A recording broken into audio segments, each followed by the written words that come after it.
शिकूया. हॅलो, अरे शिकायचं की नाही? झोपायचं. शिकूया देवाच्या वचनात मग है ना. देवानं आपल्यासाठी उत्तम भाकरी आणलेली आहे. आमेन, हालेलुया. आपण जे काही करतो त्या सगळ्या गोष्टी कुठेतरी लिहिल्या जातात, हो की नाही? कुठे लिहिल्या जातात? तुमच्या डायरीत की माझ्या डायरीत? हा, देवाच्या पुस्तकात लिहिल्या जात आहे. याच्या अगोदर जे काही आपण केलं ते लिहिलं गेलं आहे.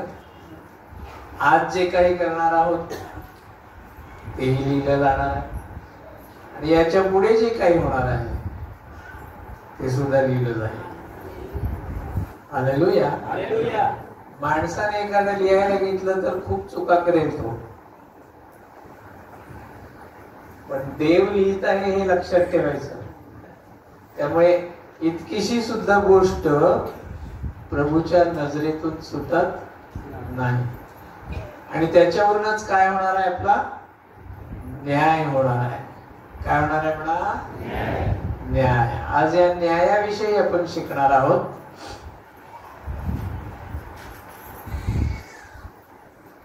एक गाणं आहे, मला खुल जाएगी किताबें सबका हिसाब होगा, इंसाफ का तराजू यीशु के हाथ होगा.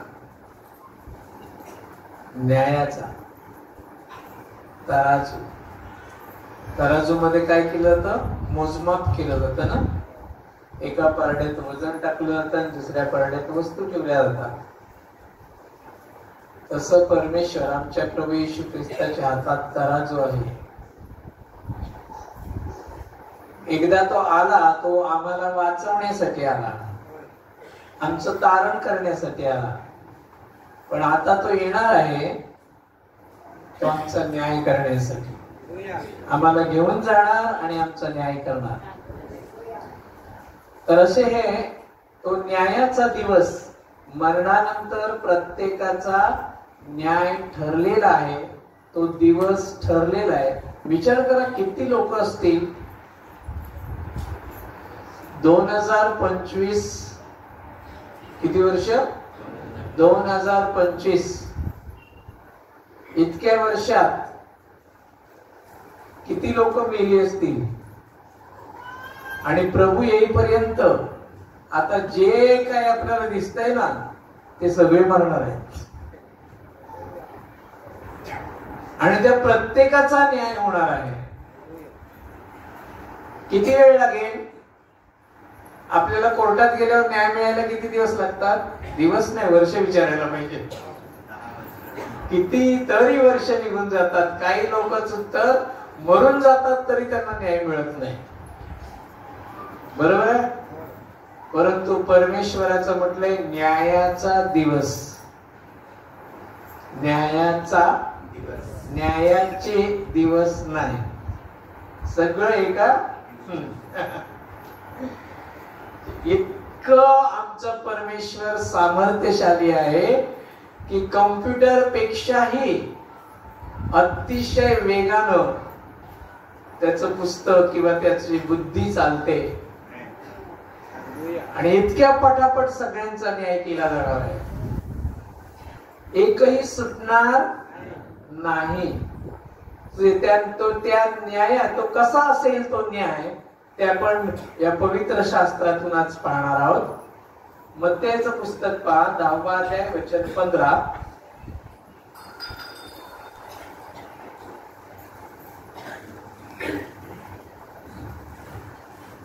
पान नंबर 1154, मत्तई 10:15. मी तुम्हास खचित सांगतो, न्यायाच्या दिवशी त्या नगरापेक्षा सदोम व गमोरा यांच्या देशाला अधिक सोपे जाईल. प्रभू जिवंत असताना लोकांशी बोलत आहे, लोकांना सांगत आहे, शिष्यांशी बोलत आहे. आणि तो काय सांगत आहे? मी तुम्हास खचित सांगतो, खरोखर सांगतो. काय सांगतो? की न्यायाच्या दिवशी म्हणजे न्यायाचा दिवस आहे. हालेलुया. न्यायाचा दिवस आहे, प्रत्येकासाठी न्यायाचा दिवस आहे.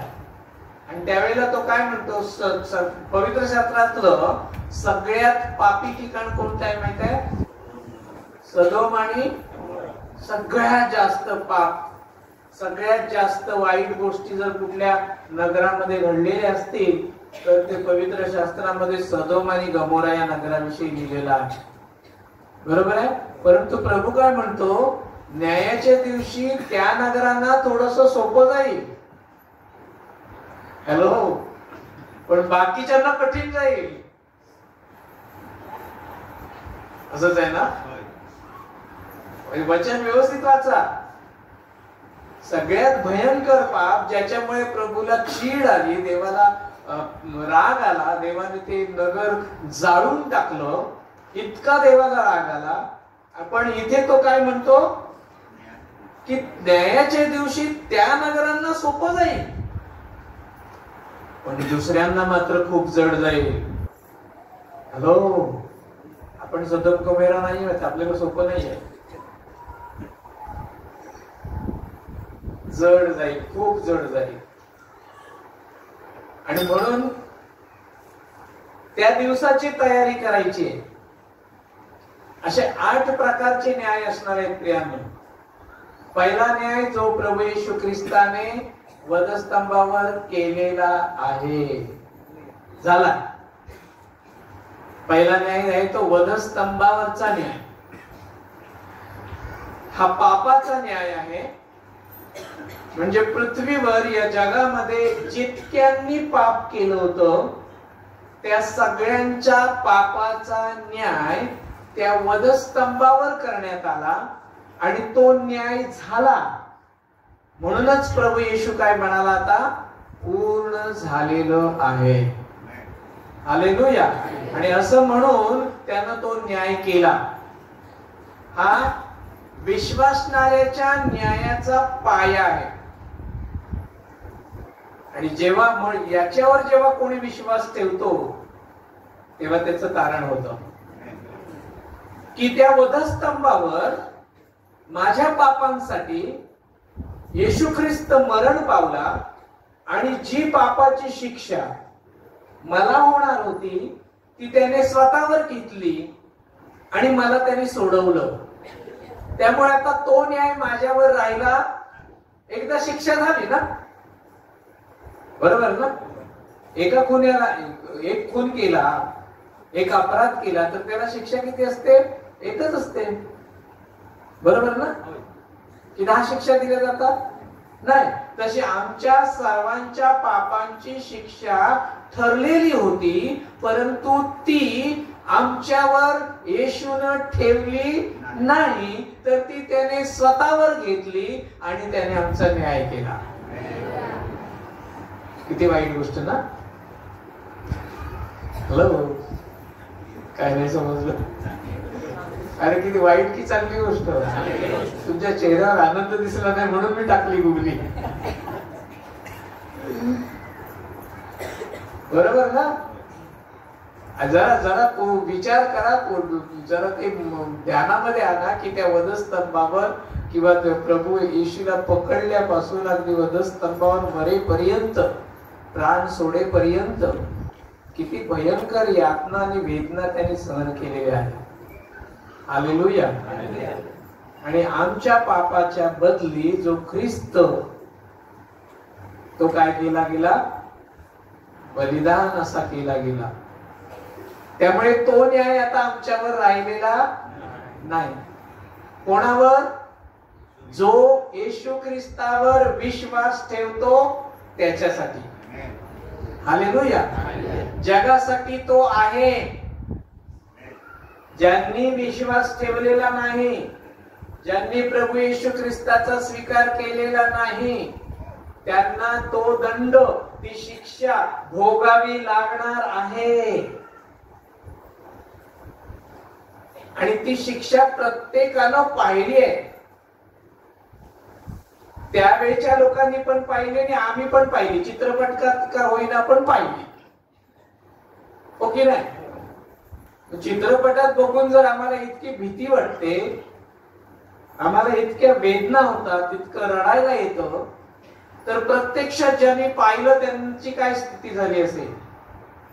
मग ज्यांच्यावर अशी वेळ येईल त्यांची स्थिती काय होईल? हॅलो, म्हणून प्रभूला धन्यवाद द्या की त्या न्यायापासून माझी सुटका झाली आहे. हालेलुया. त्याच्यावर जो विश्वास ठेवतो त्याला न्यायालयापुढे आणलेला आहे आणि येशूवर त्याची शिक्षा देण्यात आलेली आहे आणि ती शिक्षा त्याने येशू ख्रिस्तामध्ये भोगलेली आहे. हालेलुया. पहा योहान 5वा अध्याय वचन 24.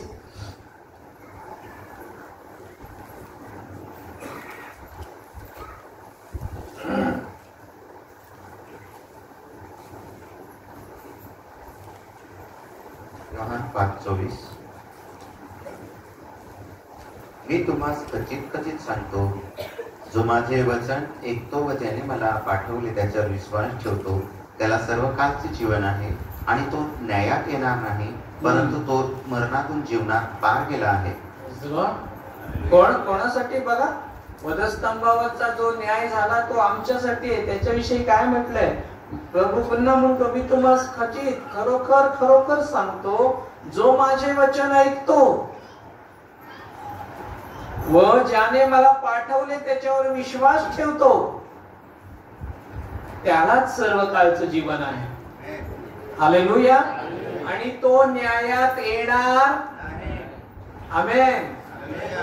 आनंद वाटतच नाहीये, काय करू? आम्ही न्यायात येणार. कोण न्यायात येणार नाही? जो वचन ऐकतो आणि जो येशू ख्रिस्तावर विश्वास ठेवतो. तुम्ही वचन ऐकता का? ऐकतायत का? बघा जरा शेजाऱ्याकडे, नक्की काय करताय? आता इथे ऐकणं म्हणजे नुसतं ऐकणं, पाळणं, हे लक्षात ठेवायचं. ऐकणारे भरपूर आहेत. देवाला फक्त ऐकणारे लोक आहेत, देवाला वचन पाळणारे लोक आहेत. हालेलुया.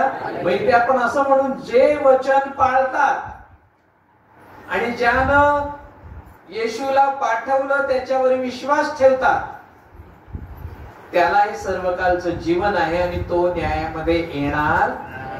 तर काय झालं आहे? तो मरणातून जीवनात पार गेला आहे. म्हणजे वधस्तंभावरच्या न्यायापासून आपल्याला सुटका मिळाली आहे. बोलो येशू मसीह की. हालेलुया.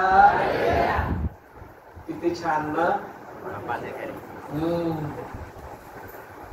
किती छान, किती चांगलं, किती अद्भुत, किती महान गोष्ट येशूनं आमच्या जीवनामध्ये केलेली आहे. आपल्या कोंबडी, आपले बकरे, आपले नारळ, आपले हार, आपले तुरे आहे ना, कोणीही आम्हाला सुटका देणार नव्हतं. कोणीही. जगात जे स्वतःला देव बनवतात ते सुद्धा आम्हाला सोडवणारे नाहीत आणि नव्हते.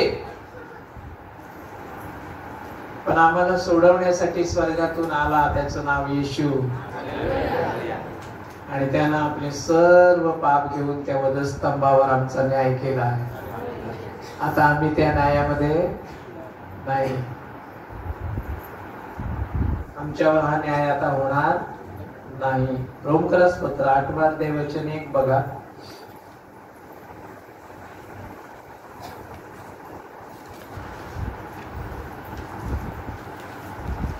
रोमकरास पत्र 8वा अध्याय वचन 1. यावरून जे ख्रिस्त येशूमध्ये आहेत, जे देहाप्रमाणे वागत नाही तर आत्म्याप्रमाणे वागतात, त्यांना आता न्यायदंड नाही. अट आहे, अट. काय अट आहे? जे ख्रिस्त येशू मध्ये आहेत. म्हणजे कोण ख्रिस्त येशू मध्ये आहेत? म्हणजे कोण? जे देहाप्रमाणे वागत नाहीत ते. कशाप्रमाणे वागत नाहीत? देहाप्रमाणे. देहाप्रमाणे म्हणजे देहाच्या इच्छा पूर्ण करण्यासाठी जगत नाहीत ते. मग कसे कसे पाहिजेत? आत्म्याप्रमाणे जे वागतात ते येशूमध्ये आहे. हालेलुया. येशूमध्ये एक म्हणजेच काय? जे आत्म्याप्रमाणे वचनाप्रमाणे चालतात वागतात ते येशूमध्ये आहेत. परंतु जे वचनाप्रमाणे किंवा आत्म्याप्रमाणे चालत नाहीये ते येशूमध्ये नाही, तर ते देहाप्रमाणे आहेत. आणि जे देहाप्रमाणे आहेत त्यांना न्यायदंड आहे. परंतु जे आत्म्याने जगतात त्यांच्यासाठी न्यायदंड नाही. मग आपण कसं जगायला पाहिजे? कसं? आत्म्यानं म्हणजे कसं? सकाळी उठायचं, भाकरी खायची, कामाला जायचं, संध्याकाळी यायचं, भात खायचा, झोपून जायचं. हे आत्म्यानं जगणं झालं की देहानं जगणं झालं? मग किती जण असं जगतात? जर हातवर करा. नाही कोण करणार? कबुली थोडी देता येईल ते आम्हाला, नाही देता येणार. सहजपणे म्हणतोय ना मी, आत्म्याप्रमाणे जगलो तर न्याय आपला इथेच होतोय. मी आत्म्याप्रमाणे जगतोय की देहाप्रमाणे जगतोय? आपल्याला इथेच आपल्याला स्वतःची परीक्षा करायला संधी मिळाली आहे. आणि जर आपल्याला हे वचन दोष लावत आहे तर मग आपलं चूक सुधारण्याची सुद्धा संधी मिळाली आहे. हालेलुया. जो सकाळी उठतो आणि प्रथम आपल्या प्रभूला धन्यवाद देतो, ध्यान करतो, चिंतन करतो, मनन करतो, वचन वाचतो, चालता फिरता उठता बसता प्रभू धन्यवाद, प्रभूची स्तुती, येशूचं नाव मुखामध्ये, येशूचं नाव हृदयामध्ये घेऊन जो दिवसभर चालत राहतो, परीक्षा येईल, आणखीन काय संकट येतील, समोर काय वाईट दिसेल, आणखीन कोण भुलवणारा असेल, तो डगमगत नाही, तो फिरत नाही, तो थांबत नाही, तो प्रभूच्या वचनावर विश्वास ठेवून चालत राहतो. तो आत्म्याप्रमाणे जगतो. हालेलुया. नाही तर आमचं रोजचं जीवन हे देहाचं जास्त आहे आणि आत्म्याचं कमी आहे. तुम्हालाच नाही सांगत मी, माझ्यासाठी पण आहे. आपल्यासाठी खूप मोठी खेदाची आणि दुःखाची गोष्ट आहे की आपण आत्मिक खूप कमी आहोत आणि देहिक जास्त आहोत. आणि हे वचन म्हणतं जे देहाप्रमाणे आहेत ना त्यांच्यावर न्यायदंड येणार. जरी तुम्ही येशूवर विश्वास ठेवलेला असला तरी. पुढचा एक न्याय आहे तो सांगतो तुम्हाला.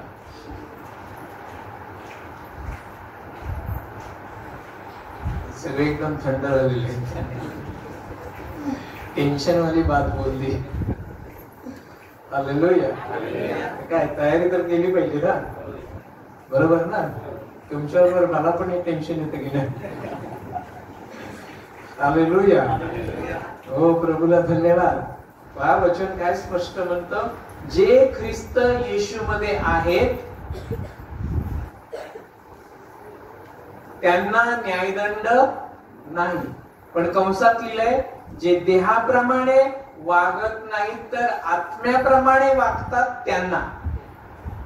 म्हणजे देहाप्रमाणे वागतात त्यांच्यावर दंड, त्यांचा न्याय होणार आहे. जरी वधस्तंभावर येशूने शिक्षा भोगलेली असली, आमचा न्याय केलेला असला आणि आम्ही आपले मस्तपैकी धन्यवाद येशू करत आपलं रोजचं देखल्या देवा दंडवत, दिसल्यावर एखादा भाऊ भेटला की हा जय येशू, तेवढ्या पुरताच येशू. असं जर असेल तर मग आम्ही आत्म्याने जगणारे नाही आहोत, मग आम्ही देहाने जगणारे आहोत आणि मग आम्हावर न्यायदंड येणारच. दोन्ही गोष्टी बघा. वधस्तंभावर न्याय झाला आहे आणि आता आत्म्यानं जगायचं आहे, म्हणजे आम्ही न्यायात येणार नाही. साधी गोष्ट आहे. हालेलुया. हा जो न्याय आहे, पहिला न्याय, तो झालेला आहे, तो आमच्यावर येणार नाही. पण त्याला अट आहे. कधी? जर आम्ही आत्म्याप्रमाणे जगलो तर. म्हणजे आम्हाला तिथून सुटका, पूर्वीच्या सर्व गोष्टींची न्याय झाला, पापांचा न्याय झाला, सगळ्या गोष्टींचा न्याय झाला. पण त्याच्यावर विश्वास ठेवल्यानंतर ज्या काही गोष्टी आता आम्ही करणार आहोत त्या देहाप्रमाणे नसायला पाहिजे, त्या आत्म्याप्रमाणे असायला पाहिजे. म्हणून आत्म्यामध्ये कसं जास्त वेळ राहता येईल हा प्रयत्न या दिवसात आपल्याला करायचा आहे. गलती करास पत्र पहा, 3 अध्याय वचन 13.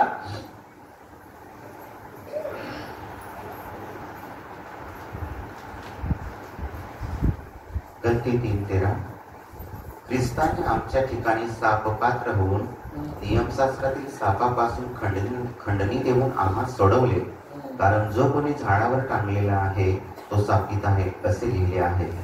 काय म्हटलंय पहा, ख्रिस्ताने आमच्या ठिकाणी, मगाशी आपण जे शिकलो तेच आहे, शाप पात्र होऊन, म्हणजे आमचे शाप पाप स्वतःवर घेऊन नियमशास्त्रातील शापापासून त्यांनी खंडणी देऊन आम्हाला सोडवलेलं आहे. म्हणूनच म्हटलं वधस्तंभावरचा न्याय झालेला आहे.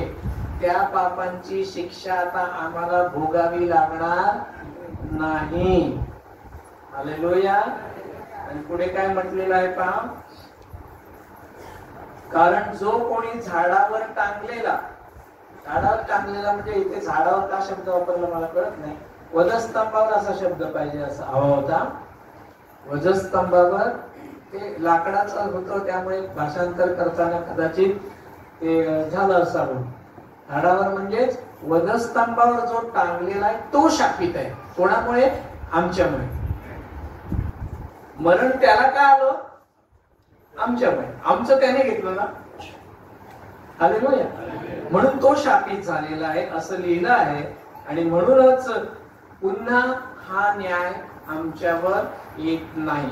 मग कुठला न्याय येतो पहा, दुसरा न्याय, विश्वासणाऱ्यांचा न्याय.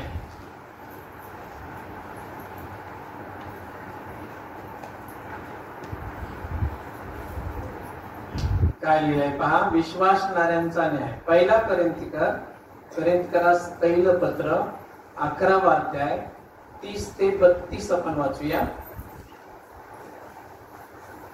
व्यवस्थित लक्षात घ्या. पान नंबर 1386, 1 कोरिंथ 11वा अध्याय 30वा वचन.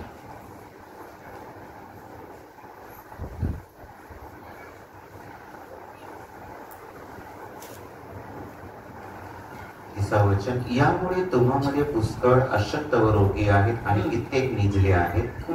कारण जर आपण आपलाच निवाडा केला असता तर आपला न्याय करण्यात आला नसता, परंतु आपला न्याय करण्यात येतो तेव्हा आपण प्रभूकडून शिक्षा पावतो, यासाठी की जगाच्या बरोबर आपणास दंड होऊ नये. आहे विश्वासणाऱ्यांचा न्याय. काय म्हटलंय बघा, 30व वचन, तुम्हामध्ये पुष्कळ अशक्त आणि रोगी आहेत आणि कित्येक जण निजले म्हणजे मरण पावले. अशक्त, इथे विश्वासणारे सगळे आहेत ना, सगळे विश्वास येशूचा स्वीकार करणारे सगळे आहेत. तरी पण अशक्त आहेत का? बोला ना, हो की नाही? हो ना.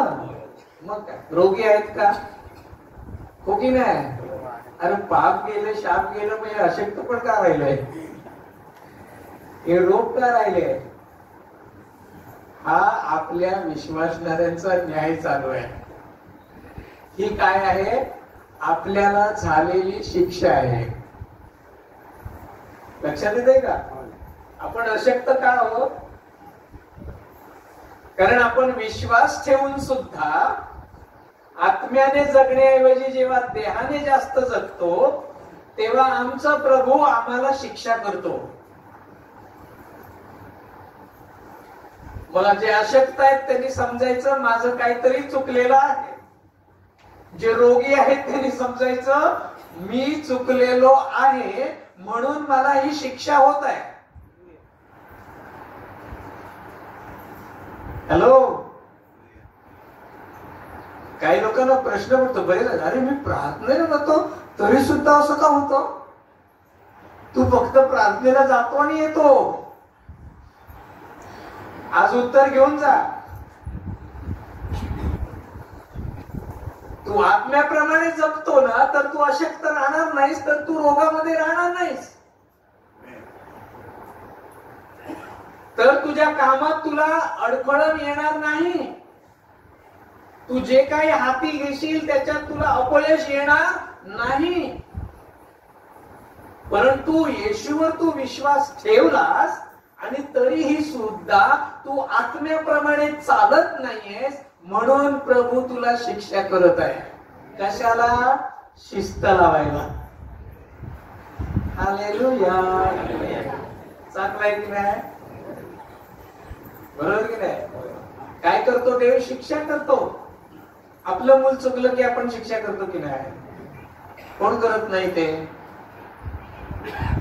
आहे का कोण असं? आपल्या मुलानं चूक केली की अरे वा किती शाबास, छान, और एक बार करणार, असं कोण म्हणतं का? देतो ना फटका फटका. कशाला?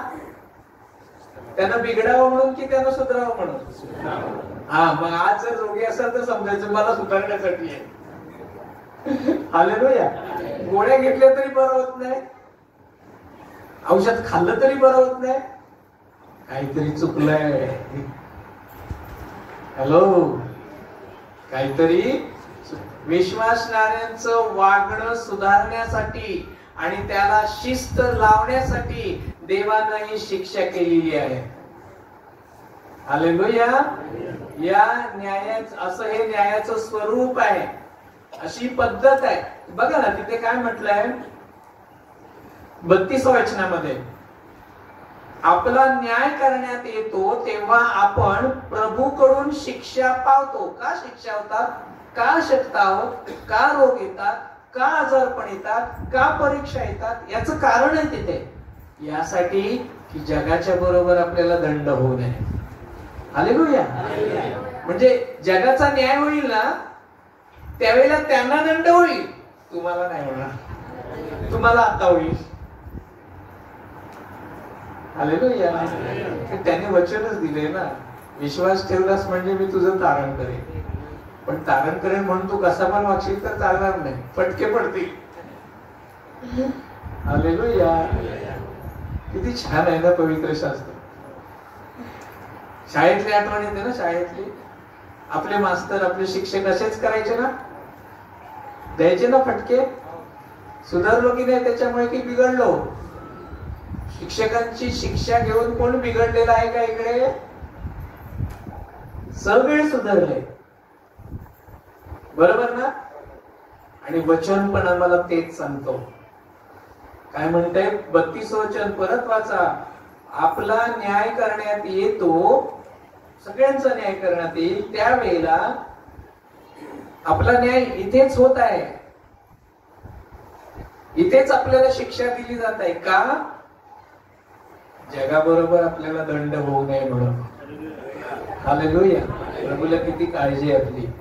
त्यांच्या बरोबर आपल्याला दंड झाला तर ते हसतील आपल्याकडे बघून. काय मोठा शानपणा करता, आमच्या बरोबरच आहेस ना तू पण, काय मोठे झेंडे उडवलेस.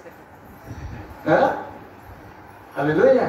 पण देव आम्हाला त्या लोकांसमोर, जगासमोर लज्जित करणार नाही. हालेलुया. त्यामुळे तो आता शिक्षा करतो, त्यामुळे तो आता दंड देतो.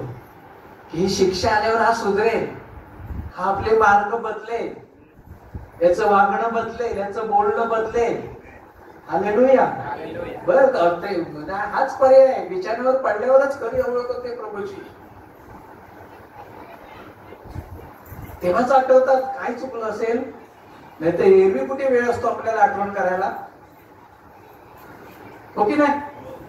त्यावेळेला बरोबर आठवतात सगळ्या गोष्टी. बेड बिछाण्यावर पडल्यावर काय चुकलं असेल, का बरं होत नाही, काय केलं, प्रभू क्षमा कर, प्रभू क्षमा कर, प्रभू चुकलो रे प्रभू. ती जी तळमळ, त्यावेळेची जी प्रार्थना असते, त्यावेळी जो नम्र झालेला असतो, तो त्याच्यासारखा नम्र तरी माणूस होत नाही.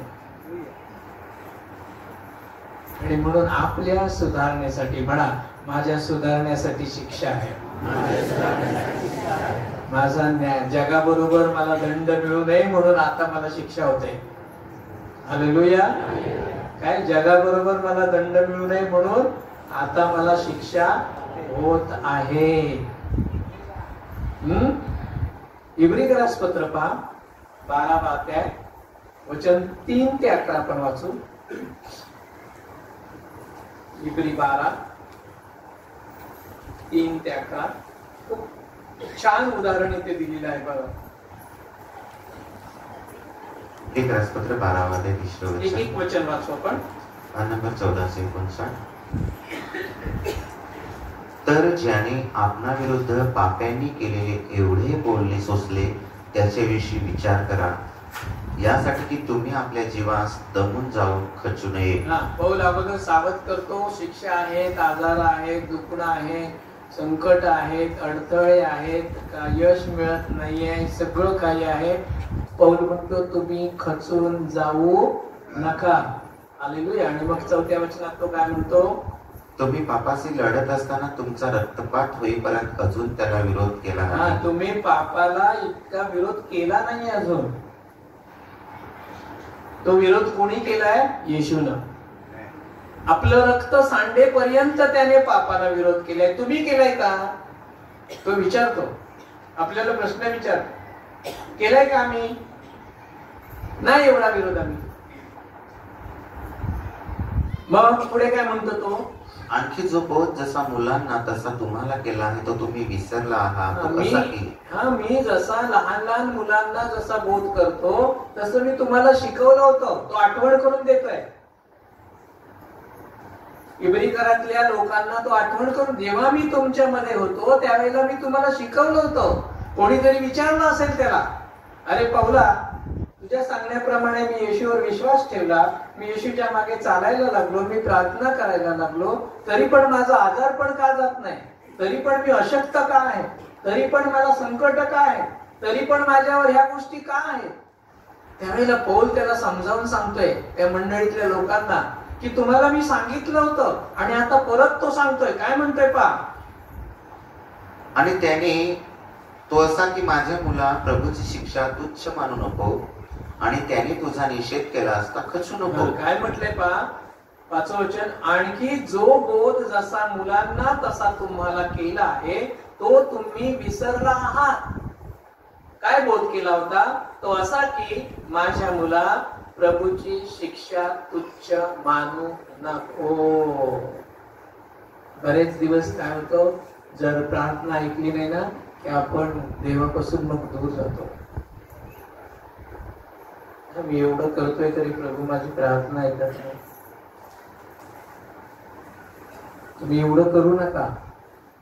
फक्त गुडघे टेकून अश्रू ढाळा, पापांची क्षमा मागा, चुकांची क्षमा मागा, नम्र व्हा. प्रभू मी चुकलो आहे, मला माहिती नाही काही, पण माझ्यावर दया कर बाबा, आणि अशी चूक माझ्याकडून परत होऊ नये म्हणून मला शिकव, मला चालव. हालेलुया. काय म्हणतो? माझ्या मुला प्रभूची शिक्षा तुच्छ मानू नको आणि तुझा निषेध केला असता खचू नको. कधी कधी इतकी वेळ येते की देवाच्या सेवकांना, पाळकांना वेदीवरून त्या गोष्टींचा निषेध करावा लागतो. बरोबर ना? आणि मग बऱ्याच लोकांना काय वाटते, काय बोलतात हे, सहन होत नाही. काही लोकांना ते म्हणतात टॉर्चर करतात आम्हाला.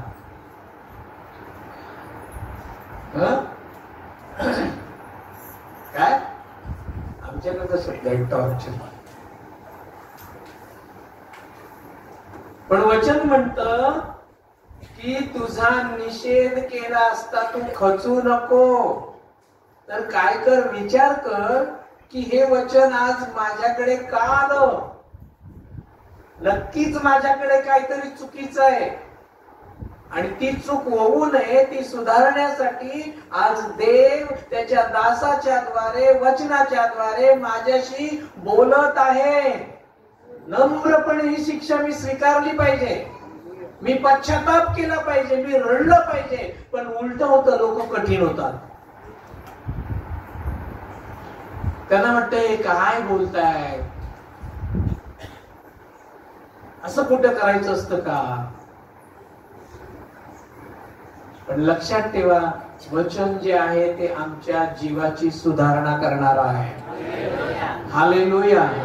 ते ज्या वेळेला लागतं ना, त्यावेळेला समजायचं कुठेतरी आपलं चुकलेलं आहे. वचन लागलं की समजायचं, कारण ते दुधारी तलवारीप्रमाणे ते हाड आणि मज्जा भेदून जात. ते समोर कोण आहे ते बघत नाही. वचन सगळ्यांसाठी सारखं. हालेलुया. ते कोणा एकासाठी नाही, ते सर्वांसाठी आहे. परंतु ज्याला लागतं त्यांनी कठीण न होता म्हटले खचून जाऊ नको, शिक्षा तुच्छ मानू नको, तर पश्चाताप करावा. हालेलुया. कबुली द्यावी, नम्र व्हावं. नसेल आठवत कदाचित, कारण अशा खूप गोष्टी असतात कुठे आपल्या लक्षात राहतात. हालेलुया. पण जेव्हा आम्ही पूर्णपणे, जोपर्यंत, लक्षात ठेवा प्रियांनो, जोपर्यंत आपण पूर्णपणे नम्र होत नाही ना, देव तोपर्यंत सोडत नाही. आम्हाला माहिती नाही आमचं काय चुकलं होतं. किती 2.5 वर्ष असं प्रभूने काढलं ना, भयंकर शिक्षा वाटत होती ती.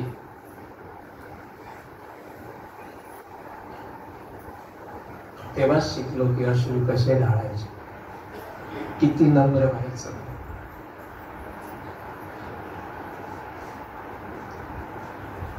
आमच्या सुधारण्यासाठी ते आहे.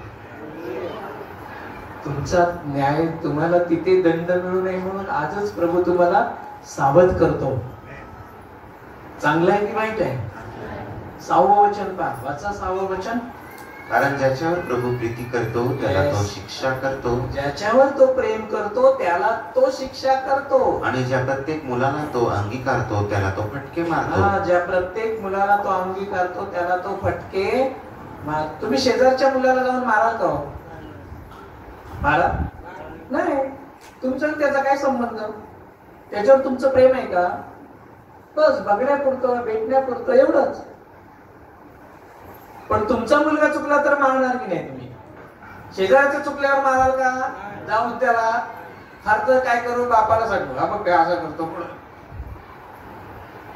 हालेलुया. आणि इथे वचन तेच म्हणतंय 6वं, ज्याच्यावर प्रभू प्रीती करतो त्याला तो शिक्षा करतो. शिक्षेमध्ये आज काय? धन्यवाद द्या, प्रभू माझ्यावर प्रेम करत आहे. हालेलुया. त्यानं मला सोडलेलं, जरी तो शिक्षा करत असला तरी तो माझ्यावर प्रेम करतोय, म्हणून तो मला शिक्षा करतोय, यासाठी की मी सुधारावं, मी बदलावं, माझ्यामध्ये बदल घडून यावा, म्हणून तो हे करत आहे. हालेलुया. आणि ज्या प्रत्येक मुलाला तो अंगीकारतो त्याला तो फटके मारतोच मारतो. हॅलो, काय म्हटलं? प्रत्येक, एकालाच नाही. तुम्हाला काय वाटतं प्रकाशला नाही फटके बसले असतील? त्यांनी सांगितलं नसेल तुम्हाला. काय विनोद बसतात की नाही? खांडेकर दादा बसलेत ना, अर्धा पाय गेलाय. बरोबर ना?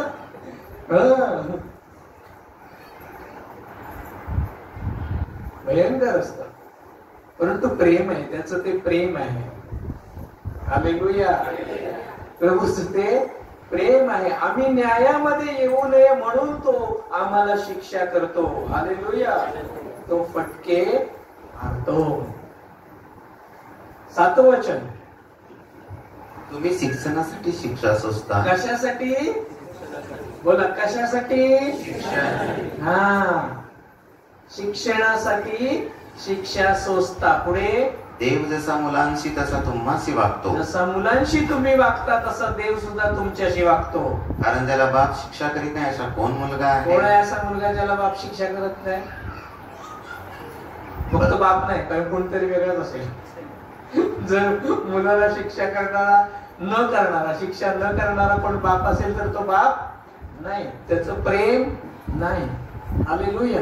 काही मंडळांमध्ये तुम्हाला सांगतोय ना, पाळक लोक काहीही वेगळं असं बोलत नाही, सगळ्यांना खुश ठेवतात. का माहितीये? अरे बोललं तर सोडून जातील ना, सोडून गेली की मग एक बंद होतो ना. तुम्ही गेलात मला काय टेन्शन नाही, मी याच्यावर डिपेंडच नाही आहे ना. इतकी वर्ष तुमच्याकडून कधी काही मागितलं, कधी काही घेतलं नाही, मला ते नकोच आहे. पण ज्यांचा पैसा हा देव आहे ते प्रत्येक गोष्टीत चुकणाऱ्याशी पण गोड बोलतात, चांगलं पर्यायाशी बोल. हो ठीक आहे, ठीक आहे, प्रभू क्षमा करेल, तुला घाबरू नको. अरे प्रभूने सांगितलंय निषेध कर. नियमशास्त्र कशासाठी आहे? सुधारणूक, निषेध करण्यासाठी आहे ना, चुका दाखवण्यासाठी आहे. हालेलुया. आणि ते काम आम्ही करणार. हालेलुया. तुम्ही काय म्हटलंय पहा, ज्याला बाप शिक्षा करीत नाही असं कोण मुलगा आहे? पुढे आहे, वाचूया आपण 8वं वचन. परंतु जे शिक्षेचे भागीदार सर्व झाले आहेत असा शिक्षे वाचून जर तुम्ही आहात तर तुम्ही खरे मुलगे नाही. तुम्ही दासीची मुलगी आहात. हॅलो. जर तुम्हाला शिक्षा झालेली नसेल तर तुम्ही कोणाची मुलगी आहात?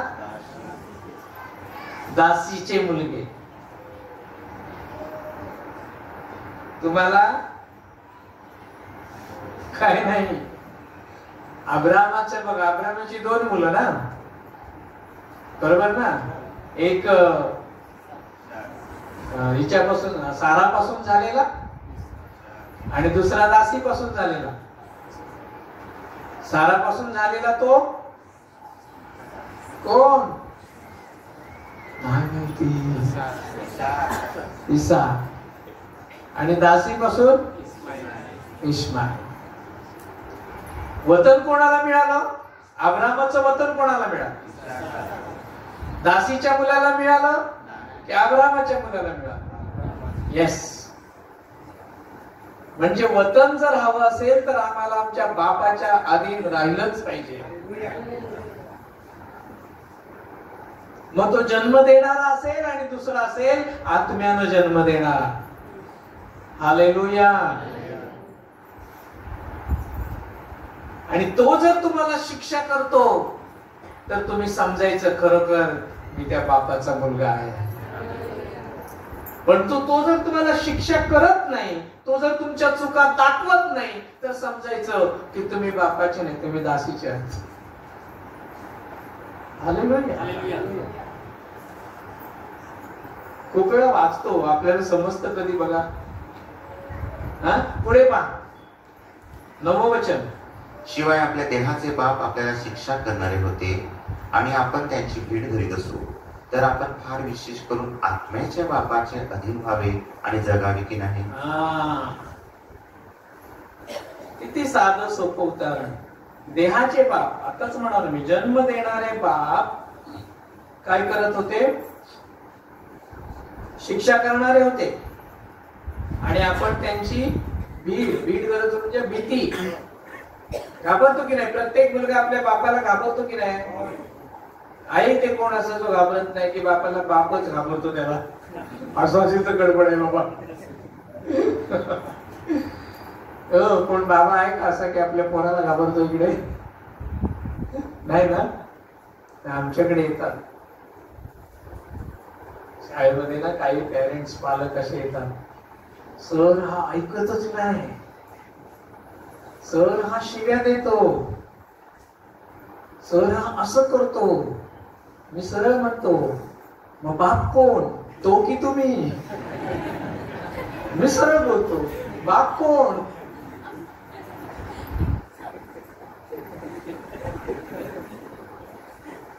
मग तोंड बंद होतं समोरच्याच. त्याला असं उत्तर कोणी दिलं नसेल.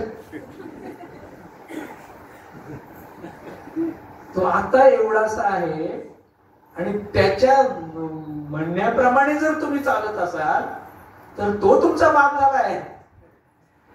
ही सिस्टम बदला, नाही तर खूप गडबड होईल.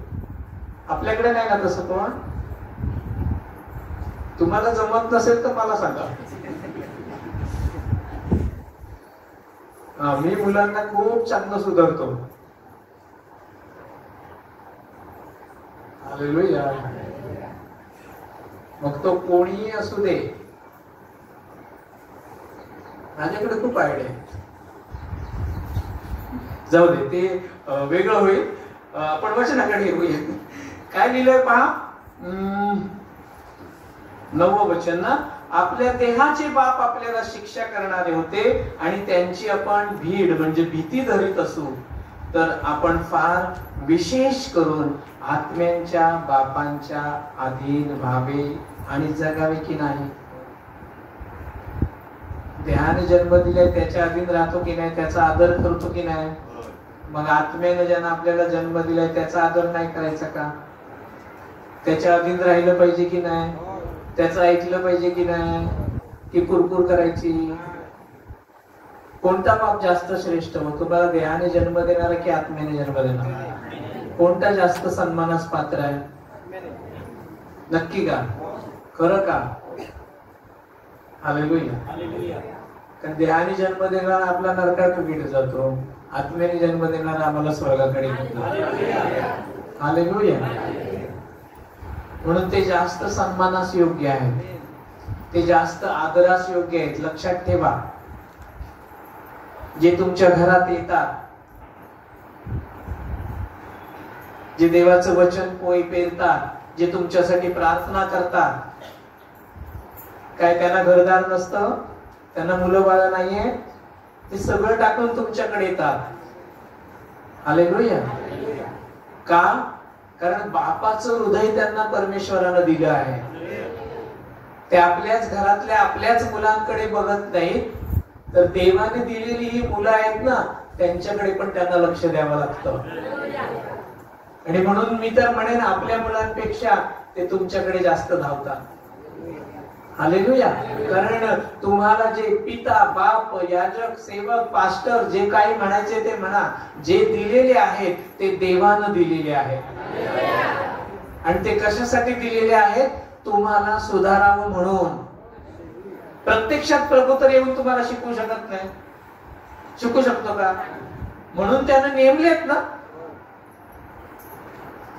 आणि प्रत्येक पालकाचं हे काम आहे की जिथे चूक आहे, जिथे वाईट आहे, तिथे त्यानं बोललंच पाहिजे. बोललंच पाहिजे.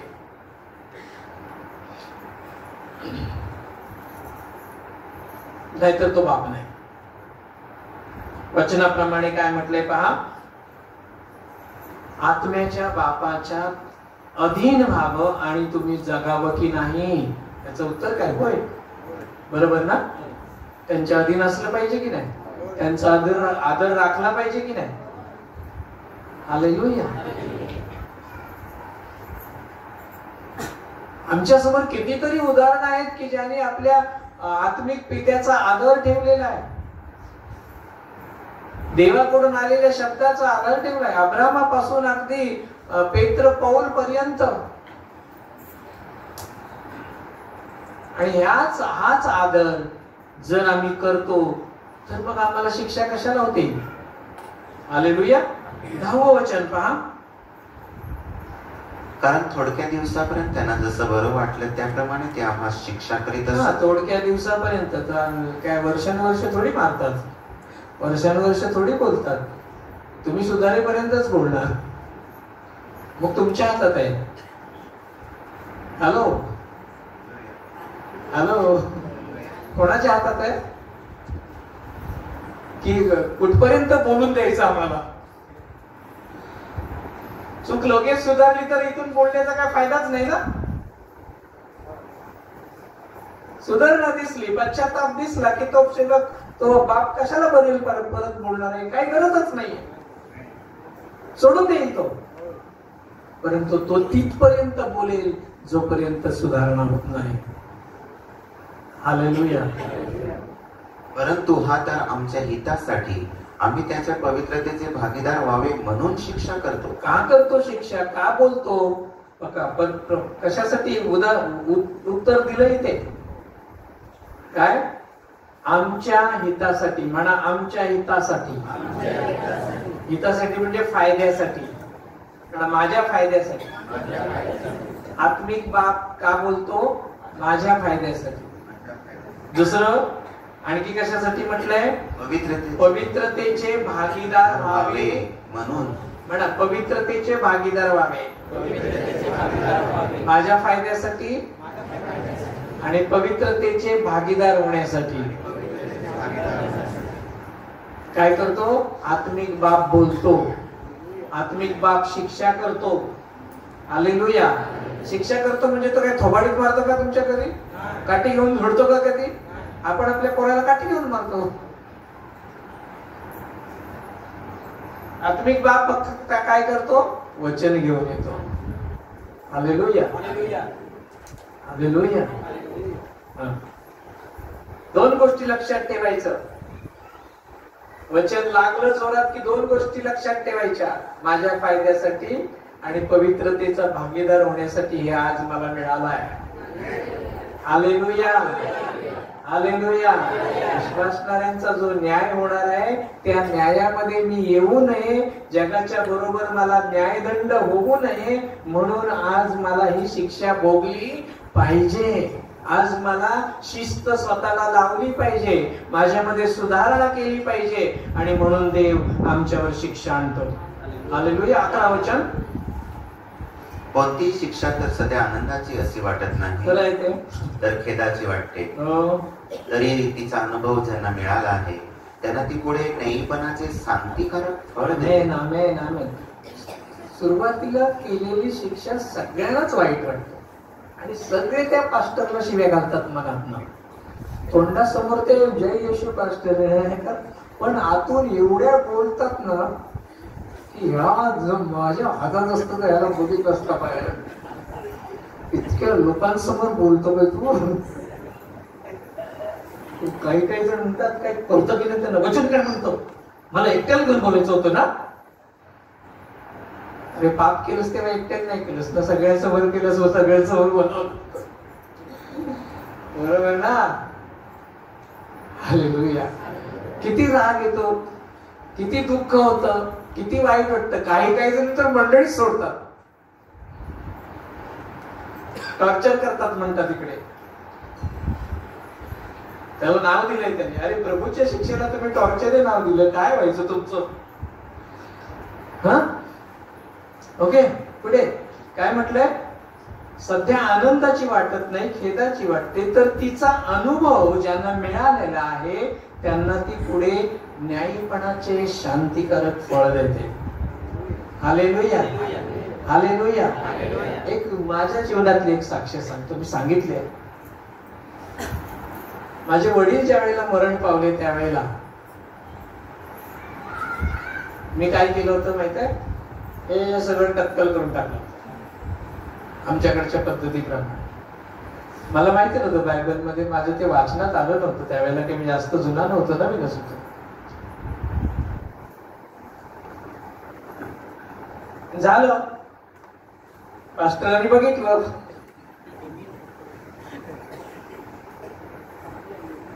गावी आले होते, मायकल, ऑल्विन आणि पास्टर तिघे जण आले होते. बघितलं, झाले. तिघांचे चेहरे अगदी बघण्यासारखे झाले होते. मला कळलं नाही काय नक्की प्रकार झालाय. दुःखात मी आहे की हे आहेत?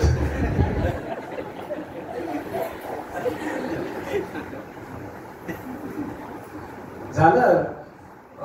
आम्ही काही ते 12वेला वगैरे 13वेला थांबलं नाही, कारण ते प्रभूच्या वचनाप्रमाणे योग्य नव्हतं.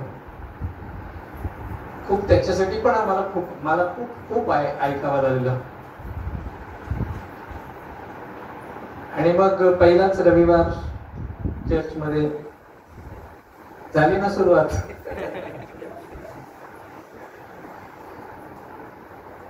आता मला सांगा, माझे वडील वारले आहेत, अशा माणसाला काय केलं पाहिजे? सांत्वन केलं पाहिजे, बरोबर ना?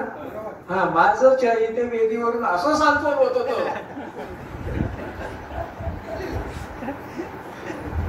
हे विचारायला नको.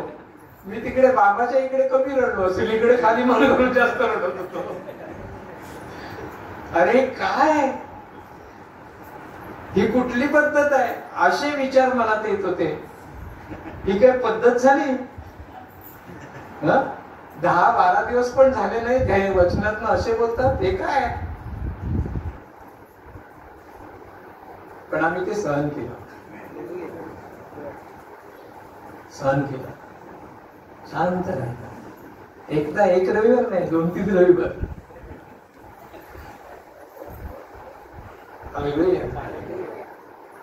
पण त्याचा परिणाम बघा, न्यायीपणाचं शांतिकारक फळ. Hallelujah, hallelujah. आपल्याला ती त्यावेळेला खूप कठीण जातं, त्यावेळेला ती दुःखाशी वाटते, भोगावीशी वाटत नाही, परंतु कालांतरानं आपल्याला ती शिक्षा काय करते? न्यायीपणाचं शांतिकारक फळ देते. मी रागावलो असतो, रुसलो असतो, फुगलो असतो, शिव्या घालून जर गेलो असतो तर त्यांचं काही नुकसान नसतं, आज माझंच नुकसान झालं असतं ना. हालेलुया. आज जो प्रभू आहे, जी शांती आहे, जो आनंद आहे, जे प्रेम आहे, तारण आहे, किती किती गोष्टी सांगू.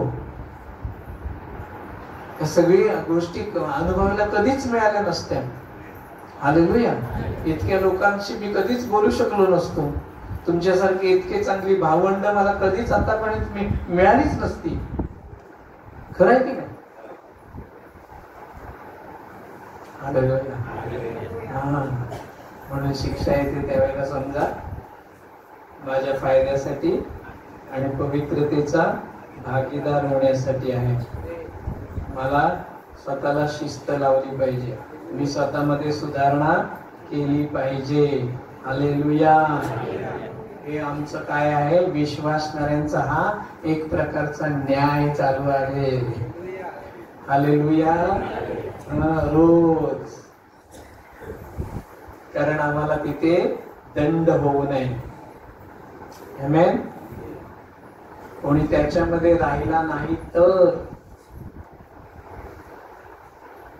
त्याच्यामध्ये जर आम्ही राहिलो नाही तर आम्ही कधीच फळ देऊ शकणार नाही. हालेलुया.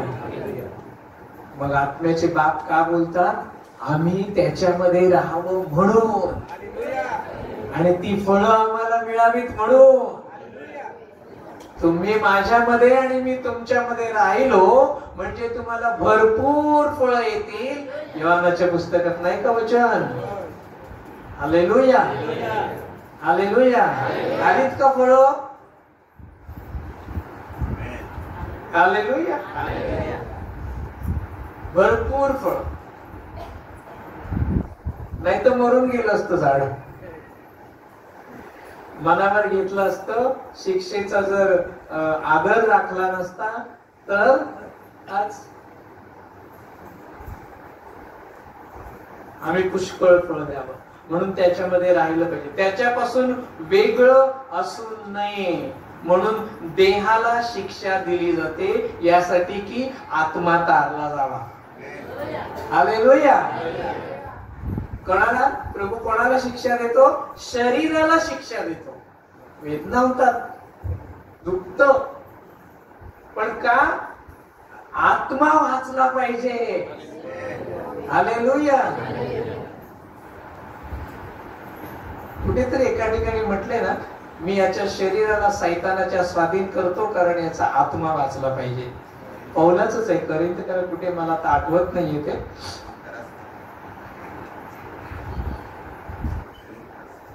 आहे माहित असेल तर वाचा.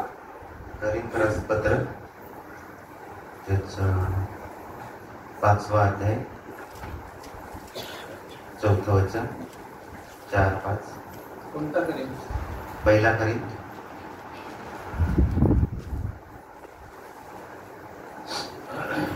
पहिलं पत्र 5वा अध्याय 5वं वचन.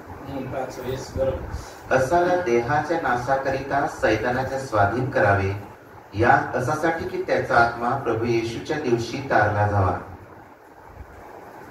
आलं लक्षात? शरीराला का शिक्षा केली जाते? आमच्या आत्म्याचा नाश होऊ नये म्हणून. हालेलुया. म्हणजे असं जर काय असेल तर आज विचार करा की काय गडबड झाली आहे, की ज्याच्यामुळे मी अशक्त आहे, मी रोगी आहे, मी भोगत आहे, मला यश येत नाही, माझ्या प्रार्थनेला उत्तर मिळत नाही. आज गुडघे टेकायचे, अश्रू ढाळायची, पश्चाताप करायची आपल्याला ही उत्तम संधी आहे. हालेलुया. कारण देवाची इच्छा नाही की तुमचा आत्मा नाश व्हावा. एक वेळ तुमच्या शरीराला थोडेसे त्रास झाले तरी चालतील, पण तुमचा आत्मा वाचला पाहिजे. हालेलुया. आणि म्हणून हा दुसरा न्याय आपण पाहिला. तिसरा, विश्वासणाऱ्यांच्या कर्मांचा न्याय. किती उत्तर झाली?